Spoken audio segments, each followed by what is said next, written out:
against the puppet masters pulling strings. We'll strip away the power, hear our piercing scream. Yeah, we won't be silenced anymore. We break free from the chains that they adore. Stand tall, Unrig in the game we rise. We'll bring reality from their lies.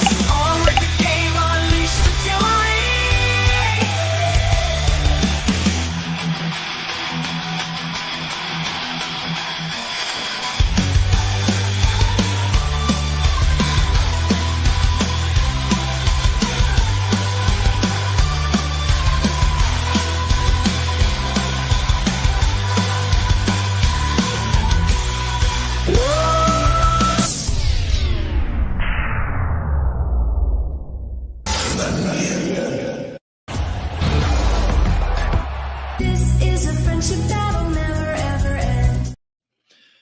Greetings and welcome to Unrig the Game. How's everybody doing this evening? Hope you're all doing and living well. Welcome to the show. Thank you to all of our Winner Circle members with recurring memberships. Thank you guys so much for supporting the channel, and thank you to Shelly and Wolfram for also supporting the Rumble channel with their recurring memberships over there. All things are available to each and every one of you. Thank you guys so much for being here. No matter what platform you're on, or you're broadcasting on X, Rumble, and YouTube. This is the kickoff show. And coming up next, chapter 11. Actually, wokeness is literally a religion, a continuation of last week's chapter of Vivek Ramaswamy's book, Woke Inc. I need to fix that. Let's see. If you're new or you're stopping in, thank you so much. We do the kickoff show so people can come by and have chats on YouTube, and maybe if they don't know about the show, they'll find us on YouTube and follow us over to Rumble and X, and join us over there as well. Let's see. Woke Inc.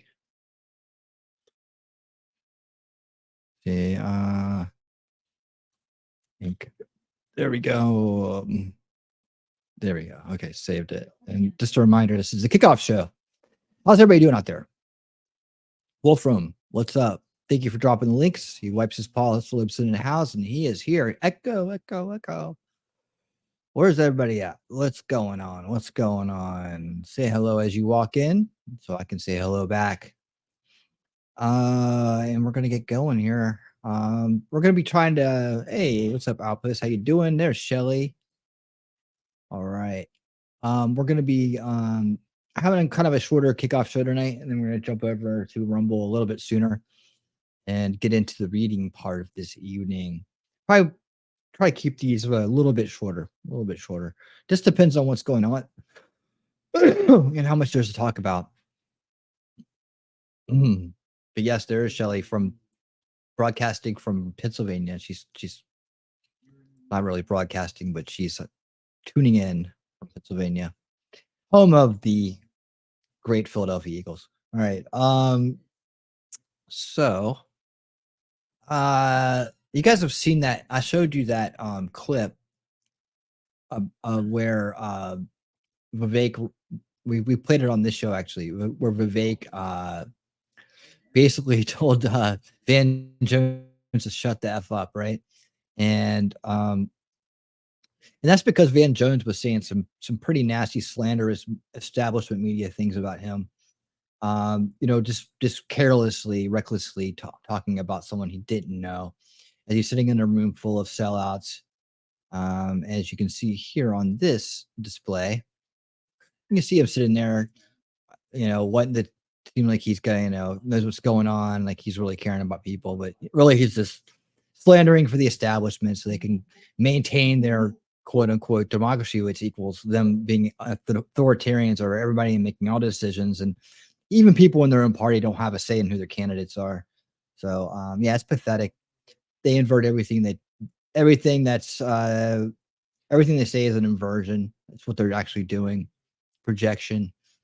So yeah, we're tired of these people, and the longer they keep going on, the more people wake up, the less that people are gonna tune in and believe them. They are a dying breed, in a sense that their influence is waning, and that's a good thing for us because we need that in order to win reality. because they are the ones controlling it right now for many people in this world. And so they are part of the problem, if not one of the major root causes of the problem. It's the control of language, control of communication, the control of media, and they have a monopoly on that right now in the mainstream. That is, they control the entire first veil, which is where people are growing up in. That's where you're starting your life out at, in that first veil, the establishment narrative. Unless you're lucky and you have a dad like me who won't let you, tries to keep you out of it as best as possible. But that's a new thing. For most of us, we didn't have that growing up. Hey, T-Rex, what's up? How you doing? Daisy Girl Williams, what's going on? How you guys doing? How you doing? How you doing? So anyways, Van Jones, prostitute, establishment mouthpiece, along with a bunch of other establishment mouthpieces. Oh, look, there's a CIA right there in the middle. There it is. Yeah, there he is. Operation Mockingbird. But we just tend to go about accepting the fact that this is the way things are today. And then there's a whole major portion of the population that has no idea what that is. So the more that we get out here and talk about it, the better off we'll be. And more likely we are to find people that are feeling that uncomfortable feeling of knowing they're being lied to, but not knowing that there's a whole big world out there, and having to go along with these people who are just telling them what to think and making decisions for them. Eventually they'll catch on, hopefully, with enough encouragement. All right, let's get into this. So yeah, Van Jones came out, talked a bunch of shit about Vivek. Vivek heard about it, told him to shut the F up. And then they met. That is dangerous. That's dangerous. When those people were saying Jews will not replace us, Jews will not replace us, that slogan sits on top of a very sick and twisted view that if you bring enough people of color here, we are so deficient, we are so stupid, we are so unwanted that we will be zombies to fill out the ranks for some Democratic Party agenda. I mean, let's stop right there. He just, you see how, like, yeah, right? Yeah, he is a douche. You see how he just did that with that look on his face he's got right there, like he knows something, right? He just went from saying that Jews were going to replace everybody, and I don't know where the hell he's getting that from. That's some serious alt-right bullshit going on there. Or it's, you know, maybe it's even maybe it's even like a hard left, you know, maybe it's even those free Palestine people talking that shit. I don't know where he's getting that from, but then he jumps from that to black people. And yeah, you know, so now it's like that, you know, we're gonna fill out the Democrat Party. Dude, black people are telling you this. How many black folks did I bring up? Have I brought on here? Have I shown you their content? Right. I mean, I do it regularly. In fact, this is a Brendan Tatum video that we're watching. So that they're actually some of my go-to sources as black content creators, because they're speaking truth and they're not getting caught up in conspiracy grifts. I mean, they're actually doing the hard work right now. So I'm backing them up, and I'm making sure that their content's being seen, and I'm building content off of it to further expand upon their message. So, you know, for him to say that when it's not the white people are the ones encouraging you guys to be in the Democrat Party. It's the black folks telling you guys that you've been taken advantage of. It's the black folks telling you to get out, right? I think on the majority of that, you know, when you look at it, I don't know how they're looking at this, but he seems to be confusing a lot of things here to try to make a point. Let's let him finish. Let me go back about 5 seconds here. All right. That we will be zombies to fill out the ranks for some Democratic Party agenda that But that's pretty much what happened. Jewish right? people are manipulating and driving forward. See, this is the whole Zionist thing. So maybe he's coming off of Candace Owens' recent statements. I don't know. Maybe that's what he's playing off of, because Candace Owens is down in the alt-right Zionist rule the world rabbit hole right now. And I could tell by her rhetoric. Like, I literally, when I heard about it and I heard what she said, and she mentioned like how it's not even the real Zionism, it's this other version of it, and there's pedophilia involved in it and all that other stuff. I know that rabbit hole. That rabbit hole's alt-right rabbit hole, and it's a fake rabbit hole. It's a grift, which reminded me that there's a lot of religious grifts out there too, like in terms of politics and conspiracy. There's a lot of religious grifts that I haven't covered on the channel or talked about much. But there, you know, you can see that they're like take John Todd, for example. He was especially this devout Christian kind of dude, but he was a serious conspiracy grifter, and he used religion as the basis for his grifts. And there's a lot of grifts out there right now that are religious based. So that's the one. Candace is she's in the abyss in that bottom of that rabbit hole, and I hope she doesn't think she's too smart to get out of it, because sometimes people think they got it all figured out. Once they get in that rabbit hole, they never leave, and they end up on the alt-right. They end up not part of anything. So and then we get blamed for everything they say and do. The people that are outside the establishment, that is, we get blamed for everything they say and do, and they're not even part of us really. So but you know, they have control over the media, they have control over language, they have control over the first veil information that people are getting pumped into. It's mainstream, right? It's getting pumped into their heads. And so, yeah, let's continue here. That leads to violence. That puts at free Palestine. I mean, like that kind of violence. Risk Jewish people. That puts at risk people of color. It is wrong. By who? Like, who's it risking? You're basically saying that it's what he just said right there was that the rhetoric's going to make white people turn on everybody, because it's not color. And that's the problem with the brainwashing someone like this has, right? In their mind, they're completely programmed. They don't even know it, but for the most part, they don't even know it. They don't even realize they're doing it. And that's the brainwashing, right? It's like what he's saying is that this is white people rhetoric that's going to make white people attack his poor black people. That's what he's saying, right? And then he ropes in the Jews with it, because he was just saying a minute ago that, you know, there's this whole other thing going on, right? And then he's going to rope in anybody who's not white, and that's what they do, right? And I always go back to this. It's like, do you think that Asians are going to side with black folks or white folks if it comes down to it? Do you think Indians are going to side with black folks or white folks? If you think that it's all the white people that are after you, right? Who do you think they're going to side with? They're not going to side with the black folks. I'll tell you that. But you think because there's a different tint in your skin and you can put your colorism on them, that they're on your side. And yeah, you may rope in some of the young ones who don't know any better, but the older people know better. You know, that's why you see so much real, true diversity, if you will, in the truest definition of the word, not the woke definition of the word, in the Republican Party now, because it's now become the home of the anti-establishment, and that's everybody that realizes that the true paradigm is the establishment against the rest of us, right? And I saved some stuff for tomorrow where I'm going to highlight this thing when people are starting to get it. Now, the reason why the thing about me is I've been ahead of this curve for a long time, because I dove into these topics a long time ago. That's the only reason why, right?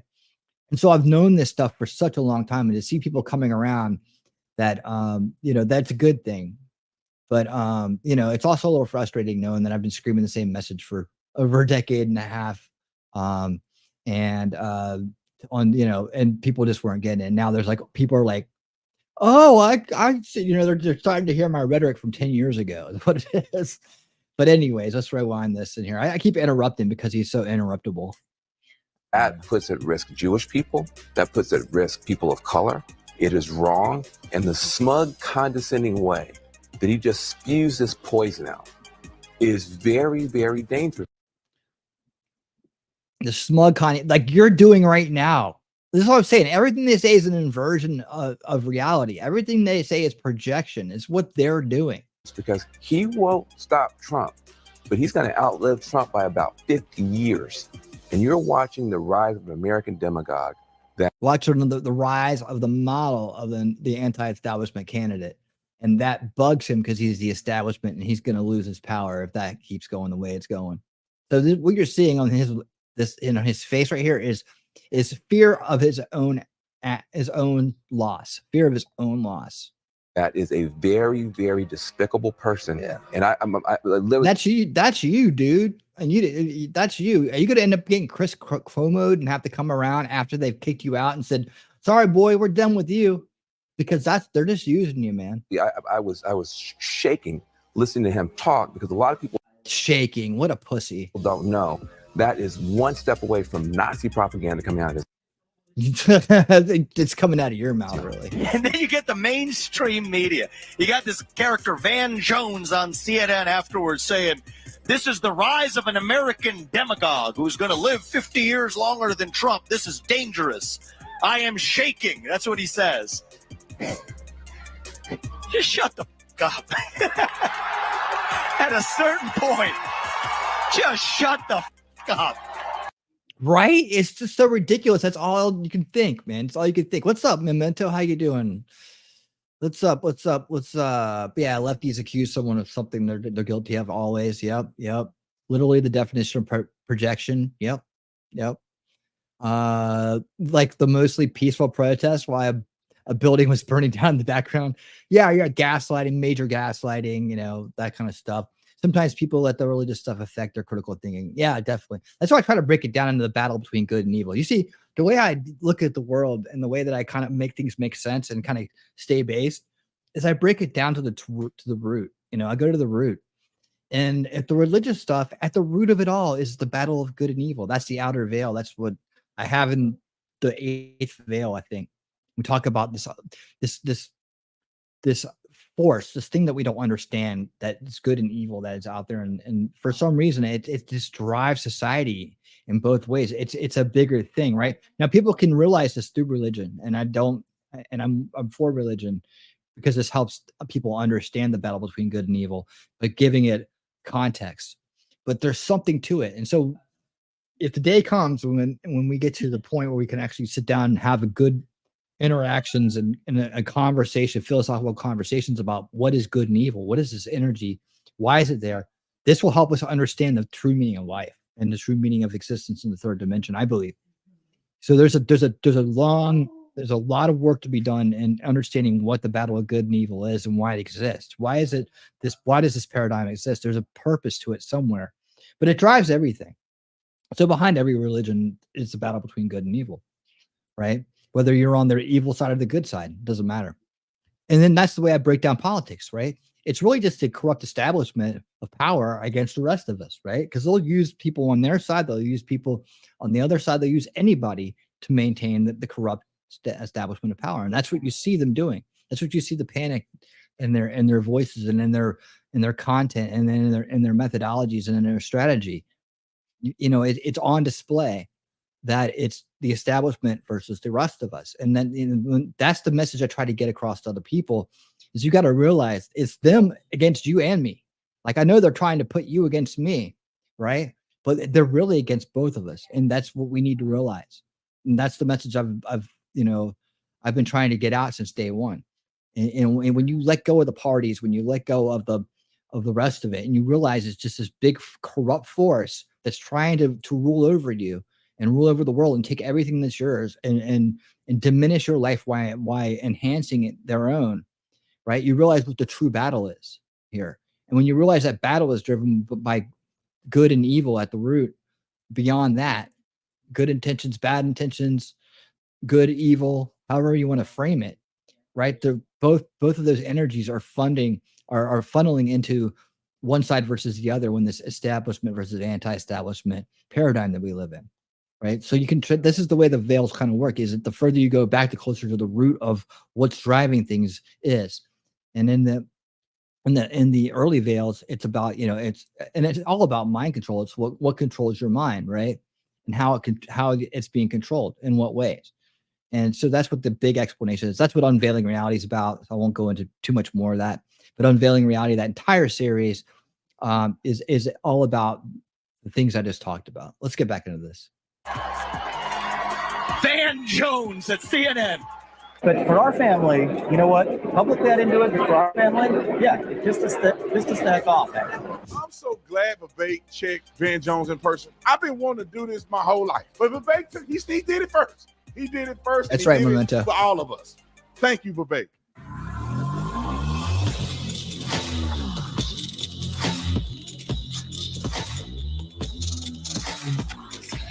This video is brought to you by TatumStore.com. TatumStore.com. Get the merch link in the description section. Also, I want you guys to know I'm giving away $1,000, right? I'm giving away 10 lucky people who get a $100 bill in their bag. If you get merch from this video, I want you to put in the comment section. We can still find out that you bought it from this video, but if you put in your little comment section when you buy your shirt, just put merch.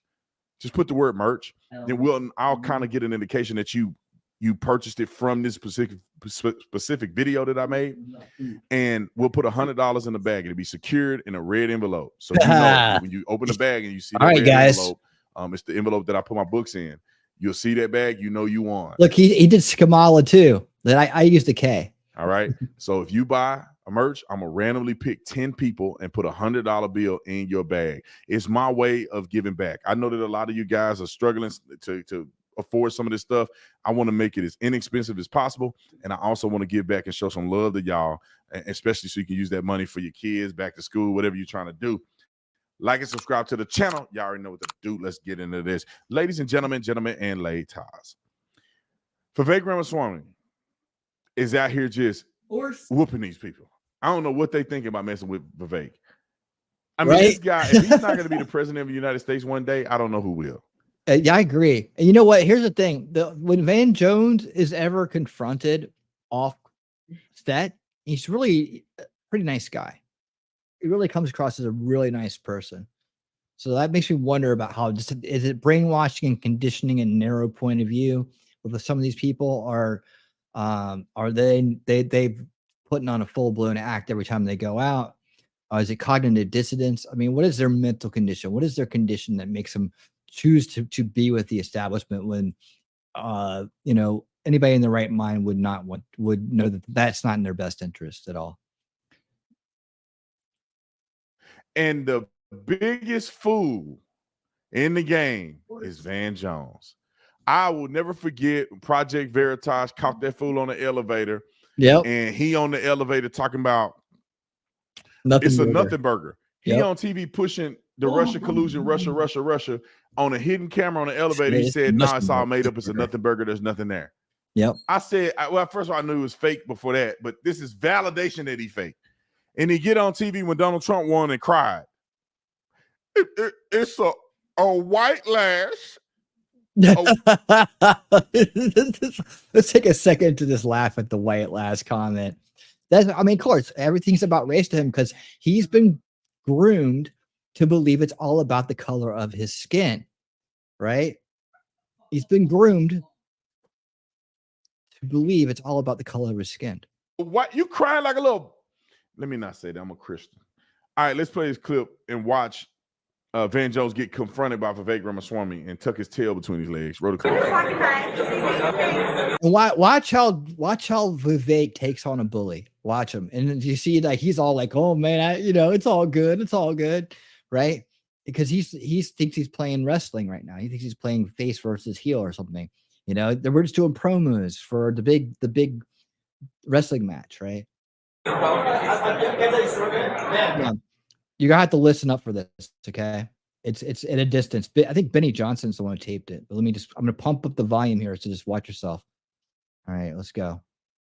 Yeah, I gotta go down here. So we got death threats. We got death threats after the thing you said. So that's okay. Did you hear what he said? He said, let me rewind it real quick, because I really want you to hear this part and how he handles this situation. Just because I think it's good. It's good to see this for anybody who may have to confront somebody and how to do it in a respectful way and come out on top. These legs, roll the clip. So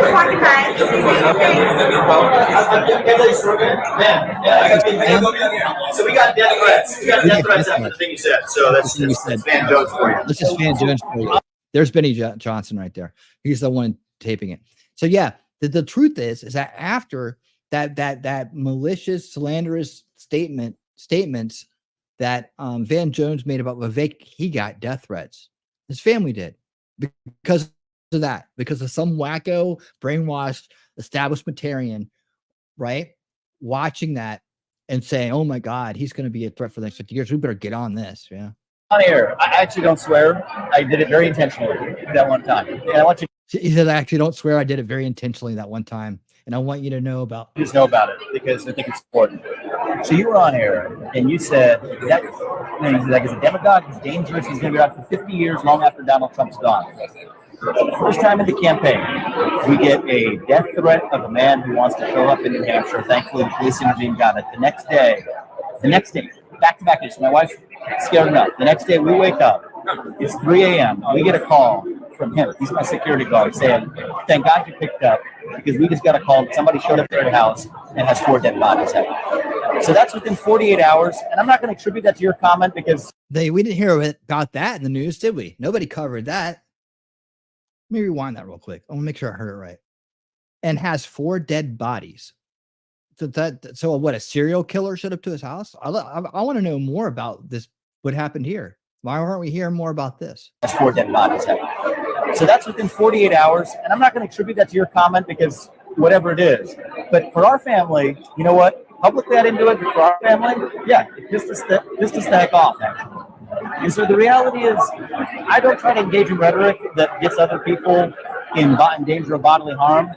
But I do think that if somebody's going to, even if you didn't intend to provoke that kind of ire on my family, yeah, in that week it landed with me. Now, at the same time, am I going to Test. do I want to set a good example for people in this country of what discourse looks like? I do. And in the heat of a presidential campaign, and I've been open about it since I left the campaign as well. My competitive spirits, sometimes stop us from being able to have the level of discourse we want. And I think you were wrongfully pushed out of the White House for your comments around 9/11. Way back when as well. They were misconstrued. Exactly. So what I will tell you is this. Yep. So I just wanted you to know that backdrop. That's my personal song. Don't get anybody else. I will call you in a couple of days and apologize for that. Okay, well, we don't need to do any of this on air. I'll call you right back. And you know what we can do is you can turn the page and maybe have a chapter to demonstrate what actual good discourse looks like in this country. And that's not just on you, that's on me as well. Okay, that's on 2 of us. Yeah. Hey, it's classy of you to say so, and I hope we can build a friendship. I really mean that. Please do. Okay. Thank you. Take care. You want to take it the high road? Vivek did that smooth, man. He turned it into let's be cool, let's do it. But he checked him on it, man. He walked up on him and said, "Look, man, this is the stuff that you said, and it caused death threats to my family. I need you to do better." Now, I think this is the right way to do it. Because I think Vivek is building a relationship, had to check homeboy, and then got it, pretty much got himself in a position where maybe they can do something productive. But somebody had to do it, man. Somebody had to confront Van Jones and tell him what the truth is. Now, Vivek was a lot nicer than I would have been. Yeah. I would have been, I'd have said a little more. I said a little more than that. I'd have walked up to him and said, bro, how could you be? Are you serious? Are you serious? I just want to know, bro, is this a game? Are you playing? Like, you really believe this stuff you be saying on TV? And I would go down a list of all the stuff he didn't say, all the racist stuff he said, all the anti-Trump stuff he said that he know wasn't true. I mean, you go down the list, man. He's just shilling for the Democrats. This dude literally should be a Republican. But maybe because they paying his salary or whatever, and he got to be a contributor on a certain network to give a certain political perspective. Maybe that's what he's doing. But at the end of the day, shout out to Vivek. Another video of Vivek stepping up and doing the due diligence, right? Doing the dirty work. This guy has to be in Trump's administration. I want you to comment right now, yes or no. Yes, he does. Should Vivek be in Trump's administration, in the cabinet, somewhere? Press secretary is probably too low of a position for him. You got a guy's a billionaire. He's probably not trying to argue with the media every single day. But do you think that Vivek should be in Trump's administration? Put a yes if you think yes. Put a no if you think no. Like this video. Comment on this video. Y'all do what you do. Yeah, you guys do the same. Put a yes or a no in my comments. I never ask for comments. If you believe Vivek should be in President Trump's cabinet, please put a yes or a no in the comments, please, and just say why, and that'll be awesome. Thank you. Yeah, he's making videos though. I'm doing live streams. Your comments are in the chat right here. The live chat replay is usually on, unless I have to edit something out. But that is for copyright, right? Because whenever you do an edit after on a live stream after the fact, it takes the chat down. So that's the only reason why that would happen. All right, good job, nice report. And you imagine Brandon Tatum rolling up on you to ask you about your words, what you said about him. Van Jones would be running. He would be running. little bit more of Vivek. It's all about Vivek tonight. And this is about voter integrity. Let me see. This is real short, and then we're gonna get out of here and go over to Rumble. Okay. I don't think I played this, but I will play it again. If I did, my apologies. But here we go. Any last? Yes, he is anti-establishment, be good in many positions. Yeah, he would absolutely. Absolutely, yes. Give him political experience. That's what he needs. Yes, he has a way of getting the hard things in a reasonable and relatable way. Absolutely, absolutely. Yeah, yes, and no. I absolutely want him as press secretary. That would be. I think that would be a little bit of waste of his talent. I think we can get somebody better in there for that, because we need him doing more policy things. He's got his mind is massively sharp on a lot of the root cause issues. We need him in there talking about the root cause issues. That's my opinion. Yeah, the youthful ideas. I'm telling you, you guys remember this, hear this now, believe it later. Next election will be all about youth. So we have to have a young candidate to run. Vivek's the man. I know, we'll see how JD does over the next 4 years, but I'm okay with JD being vice president, going back to the Senate, being influential in that way. We'll see if he's got what it takes to be president. The thing that separates him from Vivek and Trump is he's not financially independent to the level you need to be to run against the corrupt establishment. Now, if Trump is able to take down the corrupt establishment to a level that we've never seen before, right? Minimize it to a degree that where you could actually be an ordinary person with a average, I guess maybe rich but not wealthy level to run, that would be fine then. But as it stands right now, you have to be independent of all influence, and you have to be able to fund yourself if you're going to run an anti-establishment. That's what Ron Paul taught. That's the Ron Paul years taught us that, if anything, because he wouldn't take, rightfully so, he wouldn't take any bad money. He wouldn't take all of his money, but he only had us to fund him, and he didn't have a lot of his own money to put in. So that limited his ability to do a lot of things, though he still did a lot. But what we learned is that had he broken through, say, he still would have had a big hill to climb without funding. He was literally having to ROMs for Ron Paul, where we did these massive fundraising events just on the spur online, just to make sure he still had money to work with, right? So he could still fly out. And what Ron Paul did is he went to universities, he went to college campuses, and he talked about the philosophy of liberty and helped. I think he knew that they were never going to let him win, and that he didn't have the resources to win, but he wanted to take his opportunity to teach the philosophy of liberty. That's why what he did and what we learned from his runs was so important. Like, we learned a lot about delicate strategies. We learned a lot about what the establishment would do with an anti-establishment candidate that was becoming a real threat to their power. And then Trump showed us the rest, right? So where are we at here? Did I forget anything? Okay, cool. Let's do this. This is about this comes out of after the DNC. Vivek Ramaswamy talks about Arizona Supreme Court ruling 5-4 about the law requiring proof of citizenship. But he's just talking about how the fact that it's even have to talk about this, there's a lot about where we are as a country. Joining us now is Vivek Ramaswamy, former GOP presidential candidate. Vivek, just in, the Supreme Court has just ruled in a 5-4 decision, giving partial victory to Republicans trying to enforce proof of citizenship when voting in Arizona. Looks like they did not grant a stay, and that law is going to go into effect. Thoughts tonight?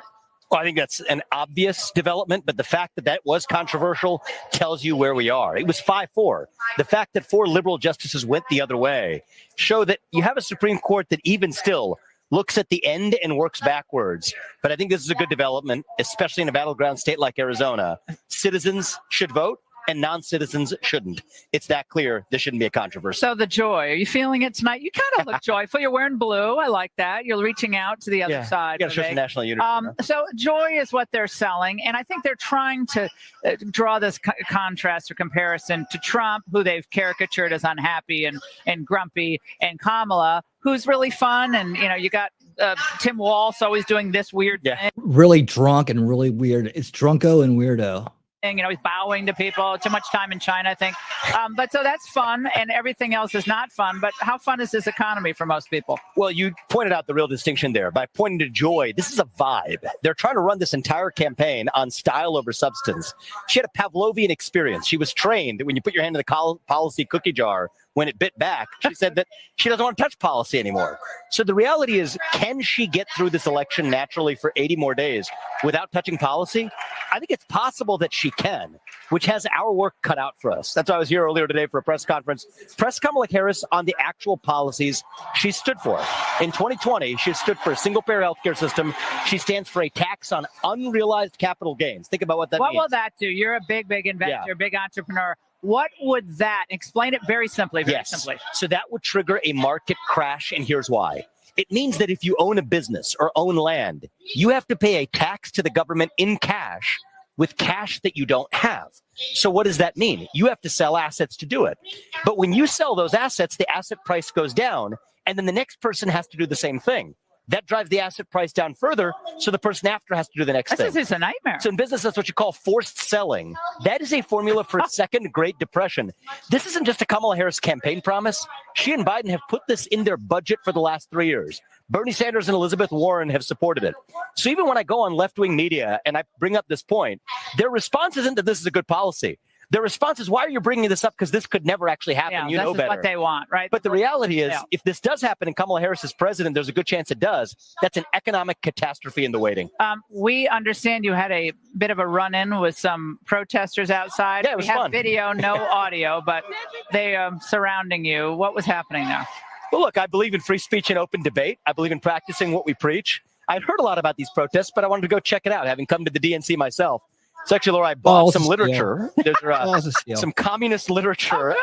This is from the newspaper, the Communist Manifesto. But the interesting part is he went out and bought stuff in the parking lot. That's hilarious. Let me get some money. Charge me $5 a piece for each of them. Wait, why isn't it free in the? But they also accept Venmo. So the reality is, so they kind of the communists are charging for the literature now, and they accept Venmo. How capitalist of them. Have a little capitalist tint. Yeah, there was a nice little capitalist tint, I guess you could say. The funny thing is, there's actually tensions out there as well. They're very critical of what's happening in here. A lot of those people want peace in the world. Well, you know what? If you want peace, my advice was, go for the guy who kept us out of World War III and kept us out of wars. So I hope we might have changed a couple of minds, or at least opened some eyes out there. For the rest of them, it was, I'll be very open about this, it was pretty wild by the end of it. But the reality is, we're not in this to just lead one party. We're in this to lead a nation. I think the Republican Party is the party of free speech.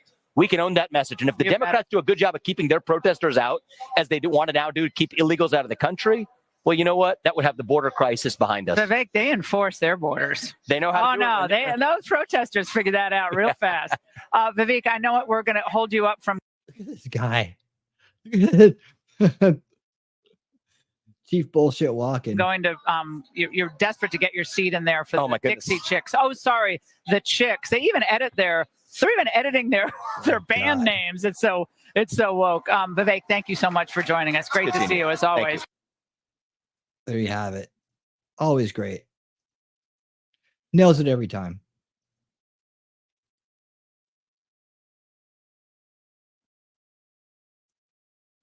Guys talk about Ross Perot out there, huh? Ross Perot. I voted for Ross Perot. Yep, he did run third party. He never should have dropped out. Never should have dropped out. He should have won. No, Bill Clinton was always going to win that. He was always going to win it. You got to realize this is the days of the left-right, the false left-right paradigm. And if you forget that, you're not understanding how our country was controlled for most of our lives with this false left-right paradigm. The neocons, remember the rhinos? Who was Bill Clinton out there partying with and having fun with, and who were their family? It was the Bushes, right? There's handing the seat of power back and forth. That was the plan, and they all furthered each other's agendas. Nothing ever changed, regardless of who was in charge. So who was calling the shots? "Quote unquote" Ron Paul. Yeah. So no, this is the day Bill Clinton was going to win. Always going to win. He was going to, there was never any doubt that he was going to win. But they put out they want to make it look close, so you think you have the illusion of choice, because that's what the false left right paradigm is about, or was about, or wants to be about again. By the way, that's why we can never let the GOP slide back into neocon rhino hands, right? We have to keep this momentum moving forward by looking down the road to a Vivek or to one of these Trump, MAGA, part of anybody in the MAGA crew that's trustworthy and is capable of leading on the level that we need to take on a corrupt establishment with global power and money. It's a big task, but yeah, I mean, they picked people to lose back then, right? They picked people to lose. That Mondale was picked to lose. They knew they couldn't beat Reagan, so they put out Mondale. And honestly, if you look at it, I think that's kind of what's going on here. Although they've had the cheat machine in for a while, and they perfected that, so they're still going to try to do that. But I think they realize that the likelihood of them winning this time, in a fair fight, is almost nothing, right? So they're going to throw out some candidates out there that are just waste picks. Mitt Romney, John McCain, they were picked to lose. They were always supposed to lose. They were never supposed to win. That's what you run these heel candidates against, the face Democrats. It's the false left right paradigm. So I think Ross Perot could have potentially made a difference. He definitely shouldn't have dropped out. They were going to make sure that Bill Clinton won no matter what. That's the false left right paradigm. It was the illusion of choice. They had already picked the winner, right? And that's what Ron Paul and Trump and the grassroots behind those two for the past five presidential runs has been trying to do. We're just lucky that we didn't lose the GOP to the neocon rhinos again, because I guarantee it, if we ever go to sleep and let that happen, they will slam the door behind them and lock it. They will change everything about it without you having to say, and they will go back to their nice, comfy little false left right paradigm. They lose no choice, because that's what worked best for them. Look how far they got. Look how far they got just doing that. How much money they made, how they put themselves even further away, how they pushed us and divided us, and now the collapse, the days of the Obama division into collapse, into global agenda, right? And that's what happened since 92. Earth Day, 92, UN Agenda 21 came out. Nobody wanted to listen to the people who knew about it back then and were warning about it back then. So they got that agenda through, and now they got Agenda 2030, which which at least more people are talking about. But again, still, it's the fact that we just keep forgetting about these things and get caught up in the minutia, the symptom management of the world, and not focusing on what the real threats are coming out of this. That's what I try to. That's what this show particularly is about keeping us focused on the real enemy at the gate, the real danger coming towards us, what it is, where it's coming from, and then also taking a look at how we can secure a better future through solution culture, through a culture that thinks about how to take away the enablement of corruption so that corrupt people can't rule over us. That's the whole thing. You can disagree all you want. You were like 10 at that time, right? Kidding. But yeah, you could disagree. But he was always picked. Clinton was going to win. I don't give a fuck who was there. Clinton was always going to win. That was the pick. There was no choice. There was no voting people in back then. And if there's any indication that what I'm saying is true, just take a look at the last 3 elections for the Democrats. Last 3 elections. Just take a look at it. Right? All 3 of them, Bernie Sanders, Joe Biden, none of those people, all those people won legitimately through voting, won the nomination, and none of them ran in the presidential elections that they were picked for. Right. So the establishment comes in, the DNC with their super delegates, right? And they always dictate their winner. Right. And we could we can do a whole thing on Ross Perot if you guys want to. I wouldn't mind going back and rewatching some of his stuff and looking at how right he was about things. NAFTA was the big deal back then, right? That was Bill Clinton's baby, right? But who was he running against? Who was on the other side of that, right? Yeah, you could disagree, but it's the false right paradigm. They already picked the winner. I mean, that's the way they controlled us for generations. Ron Paul talked about it. And now that the neocons are out of power on the right, you see that they act very different towards Republicans, don't they? They act very different towards the leader of the, whoever the nomination is. They weren't trying to pull up the old war crimes, and they weren't trying to run Bush through court and try to catch him on technicalities. They weren't, they didn't have celebrities coming out. And I mean, yeah, they made jokes about him, but they weren't trying to threaten his life. I mean, they weren't, there wasn't the same venom. And then when Trump came out, who went over and joined up with the establishment? The Bushes, the same people, Mitt Romney, John McCain, all of them. They went and sided with the establishment. They went and sided with the Democrats, right? I mean, if there's any indication that all that I just told you is reality, you can just look at the results that came after it. Let's just say, it was the second half of that. I think that's why it was so important for RFK to suspend his campaign and give it. Oh yeah, I hear you on that. That was a good move strategically too, because he's truly about what his agenda is, right? And his agenda is health, right? His agenda is health and figuring out some other stuff, and he's willing to help the Trump administration get in order to fulfill his goal. And he said that in his speech, right? And Ross Perot wasn't necessarily doing the same thing. He didn't endorse anybody. If I remember right, he didn't endorse anybody. He just bowed out. Ron Paul bowed out too. He didn't endorse anybody either. Bernie Sanders bowed out and he endorsed Hillary Clinton. Bernie Sanders bowed out and he endorsed Joe Biden. You see the difference?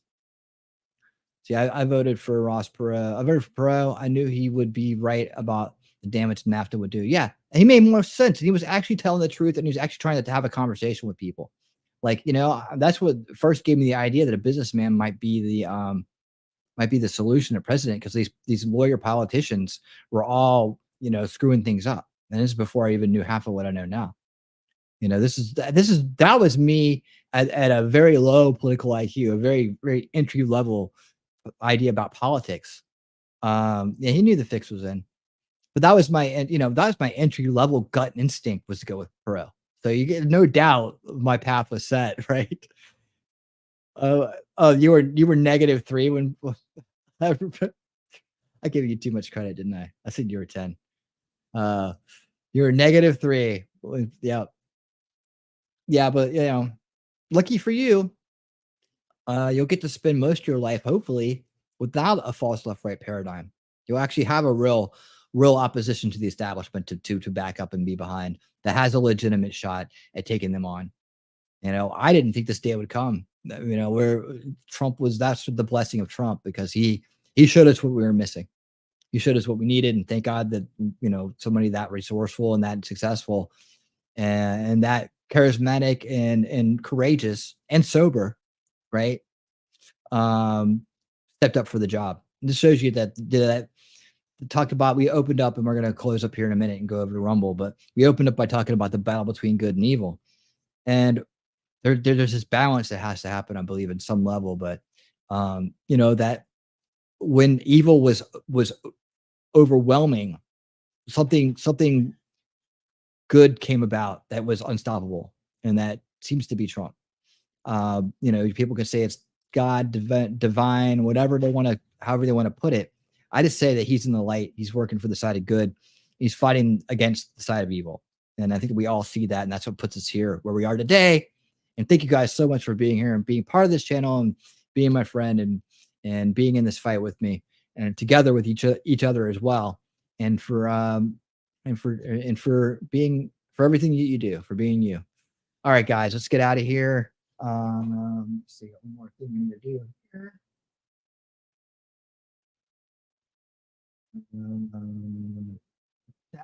You guys, I pinned the links in the chat, and they're also in the description, so you can watch on Rumble or on X. But that's where we go and we read Woke Inc. by Vivek Ramaswamy. We're up to chapter 11 now. I have a playlist that's in the description, so if you're behind and you want to catch up on the chapters, you can just go to the playlist and watch the chapters. If you go to about 45 minutes to an hour in, that's when we start the reading. So if the kickoff show content is dated or it's not working for you, just fast forward to the chapter and read the book, man. It's good stuff. I think you'll really enjoy it. People don't do enough reading. And even though we're just listening, it's like we're reading. It's kind of this place we're getting to. I've been praying God lays his hands on RFK too. He has. I think he has. I mean, I think RFK is working in the light. He's working for goodness. He's working for what is good. And this opportunity, you know, to collaborate instead of compete with Trump, but to collaborate with him and to form a friendship with him and to get to know him, right? Where his family has got their smug noses in the air and are being complete demons, right? He's got this opportunity now, and he's got a mission that's a righteous mission to clean up our food and our water for the betterment of our society and our future, to fix the, and, you know, try to figure out what's going on with us in this country, where these people, these establishment nightmares, haven't given a fuck. In fact, what they've done is enable it more destruction on the human body, on the human mind, and the human soul, right? Because it benefits them when we are weakened, when our quality of life is destroyed, when we are suffering and we are desperate. That's when they're at their best, and they know that. They know that's part of the cycle of abuse they put on us. They fund the cycle of abuse. They encourage and enable the cycle of abuse because that gives the cycle of control its power, like a gear turning another gear. And that's what we have to focus on in the future. But right now, the fight in front of us is to take down this corrupt establishment that's empowered in our government, has control of our resources and military, and has control over the minds of half of our population, or seemingly, right? A lot of our population. At least they can give the illusion that they have the control over half of the population. And that can convince a lot of people neither not to participate or to just go along with the crowd for fear of being excluded. And that's a weak position to be in, but for anybody. But anyways, yeah, don't you worry. He's in a good place. He's in a good place. And if we win and he gets that position, he's going to do great things with it. All right. Let's get out of here, guys. I'll see you guys again. It's pinned in the comments and pinned in the chat. It's in the description, pinned in the comments in the chat. Follow me over to Rumble. Please come over there. And even if you don't stay for the whole thing, come over there, give me a thumbs up. Let me know you're there. Say hello when you get there. I'll see you guys over there. And till next time, YouTube. Later. Man, everyone's tensed up for a Rumble.